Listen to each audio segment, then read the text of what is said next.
여러분 안녕하세요. 오늘 우리가 함께 파헤쳐볼 자료 해설의 주제, 바로 요셉 괴벨스가 어떻게 나치당을 절대 권력의 자리로 끌어올렸는가 하는 그 치밀한 기동 과정입니다. 엄격하게 선별된 역사적 원문 자료들만 쫙 모아서 이 거대한 선전기계가 도대체 어떻게 작동했는지 지금부터 본격적으로 해부해 보겠습니다. 시작해 볼까요? 1300만. 어마어마한 숫자죠. 상상이 가시나요? 이게 바로 1932년 대통령 선거 1차 투표에서 아돌프 히틀러가 쓸어 담은 표의 수입니다. 정말 압도적입니다. 여기서 우리는 당연히 이런 의문을 품게 됩니다.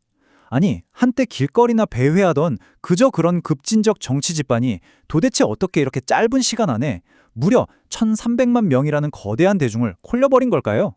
그 비밀을 풀기 위해 시간을 조금만 되돌려 보겠습니다. 오늘 우리가 따라갈 역사적 로드맵은 크게 세 가지입니다. 첫째, 괴벨스의 이미지 메이킹. 둘째, 대중선동과 현대적 선거전. 그리고 마지막 셋째, 의사당 방화와 독재의 시작. 이렇게 세 단계로 나누어 핵심 자료들을 짚어보겠습니다. 자, 그럼 첫 번째 파트, 괴벨스의 정치적 이미지 메이킹부터 바로 들어가 보죠. 1931년 당시 그들의 가장 큰 숙제는 바로 폭력배의 이미지를 세탁하고 합법적인 정치 세력으로 인정받는 거였습니다. 당시의 분위기를 잘 보여주는 자료가 여기 있습니다. 1931년 12월 괴벨스와 마그다 콴트의 결혼식 장면인데요. 저기 뒤에 히틀러가 증인으로 참석해서 따라가는 모습 보이시죠? 사실 이건 단순한 로맨스나 남녀의 결합이 아니었어요. 마그다의 배경을 지렛대 삼아서 나치당이 상류사회로 자연스럽게 진입하려 했던 완전히 계산된 고도의 정치적 행보였던 거죠. 이 결혼으로 새로운 지위를 얻자마자 그들은 재빨리 움직입니다. 어디로 갔느냐? 바로 베를린 최고급 카이저호프 호텔로 작전기지를 아예 옮겨버려요. 거기서 그들은 부유한 산업자본가나 귀족들과 우아하게 티타임을 가지고 식사를 하면서 당의 돈줄, 즉 재정적 기반을 폭발적으로 넓혀나간 겁니다. 그런데 여기서 우리가 주목해야 할 진짜 소름 돋는 포인트는 바로 그들의 완벽한 이중성입니다. 한번 생각해 보세요. 밖에서는 나치 돌격대가 여전히 공산주의자들과 피튀기는 폭력적인 거리 난투극을 벌이고 있는데, 동시에 그 이면에서 괴벨스는 엘리트들 앞에서 한없이 세련되고 우아한 부르주아 행세를 한 거예요. 이 상반된 두 얼굴로 대중의 분노와 엘리트의 탐욕을 동시에 통제해버린 거죠. 진짜 무서운 전략 아닙니까?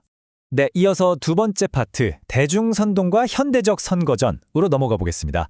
속도를 조금 높여서 치열했던 1932년 대선 한가운데로 들어가 보죠. 이 1932년 대선 캠페인은 말 그대로 현대 선거전의 판도를 완전히 뒤집어 놓은 사건이었습니다. 기술을 어떻게 써먹었는지 볼까요? 무려 5만 장의 음반을 찍어서 대중에게 쫙 뿌리고요. 사람들이 모이는 영화관에서는 10분짜리 홍보 영화를 틀어댔습니다. 거리는 온통 조직적인 포스터로 도배됐고요. 그야말로 사람들 일상 구석구석에 그들의 메시지를 포화 상태로 쏟아 부은 겁니다. 그 당시 쓰였던 이 선전 포스터 자료를 보면 그 기발함이 확 와닿으실 겁니다. 어둠을 뚫고 나오는 듯한 히틀러의 강렬한 모습과 직관적인 문구, 딱 봐도 뇌리에 꽂히지 않나요? 이런 시각 매체들을 10분 활용해서 대중들이 도저히 빠져나갈 수 없는 거대한 개인 숭배의 늪을 만들어버린 겁니다. 하지만 진짜 끝판왕은 따로 있었습니다. 바로 독일 위의 히틀러 캠페인. 히틀러가 하루에 3개, 4개 도시를 기차나 자동차도 아니고 무려 비행기를 타고 날아다니면서 연설을 강행했습니다. 이렇게 해서 직접 얼굴을 마주한 사람만 무려 150만 명. 당시로서는 정말 누구도 상상하지 못했던 물리적 한계를 완전히 부숴버린 미친 스케일의 전술이었습니다. 자, 이 숨막히는 일정을 한번 따라가 볼까요? 3월에 1차 투표를 하고 바로 한 달 뒤 4월에 또 결선 투표가 열립니다. 대중들이 숨 돌릴 틈을 아예 안 주는 겁니다. 계속해서 몰아치며 위기감을 조이고 선동의 강도를 높이니까 정치권과 나라 전체가 극도로 불안정해질 수밖에 없었죠. 이 엄청난 미디어 폭격에 타겟이 된 인물은 당시 내각을 이끌던 하이ን리히 브류닝 총리였습니다. 괴벨스의 쉴 새 없는 압박과 교묘한 여론 조작 앞에서 결국 기존 정치 체제는 마비돼 버렸고 5월에 이르러 브류닝 내각은 와르르 무너지고 맙니다. 선전기계 하나가 한 국가의 최고 지도부를 대놓고 흔들어버린 역사적인 순간이죠. 자, 이제 가장 어둡고 결정적인 마지막 파트입니다. 의사당 방화와 독재의 시작으로 들어가 보겠습니다. 분위기가 한층 무거워집니다. 1933년 2월 불과 며칠 만에 민주주의의 숨통이 끊어지는 4단계의 연쇄 반응이 일어납니다. 2월 27일 밤 국회의사당에 큰 불이 나죠. 괴벨스는 마치 기다렸다는 듯이 즉각 이걸 공상주의자들의 폭동이다라고 규정해버립니다.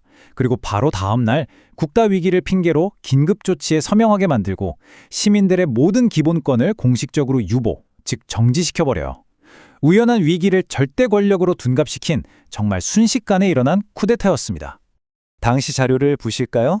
방화범으로 지목돼서 재판을 받고 있는 네덜란드 출신의 공산주의자 마리누스 판데어 루베입니다. 나치가 국가적 탄압을 정당화하기 위해 어떻게 이 사람을 완벽한 희생양으로 삼았는지, 그리고 그걸로 대중의 공포심을 자극해서 반대파를 무자비하게 숙청했는지 이 한 장의 사진이 아주 섬뜩하게 증명해주고 있죠. 이른바 국민과 국가 수호를 위한 긴급 조치. 이름만 들으면 나라를 지키는 좋은 법 같죠?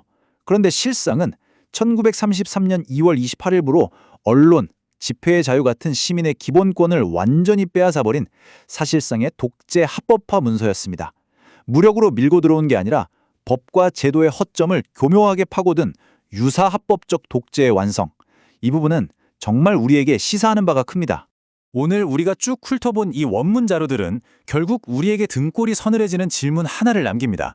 고도로 계산된 이미지, 최첨단 기술을 총동원한 선동, 그리고 공포를 이용한 위기 조작. 과연 민주주의라는 제도는 이런 교묘한 내부의 공격 앞에서 얼마나 굳건하게 버틸 수 있을까요? 오늘 함께 살펴본 이 역사적 자료들이 던지는 묵직한 화두를 여러분 각자가 꼭 한번 고민해 보시길 바라면서 이번 자료 해설은 여기서 마무리하겠습니다. 끝까지 함께 해주셔서 감사합니다.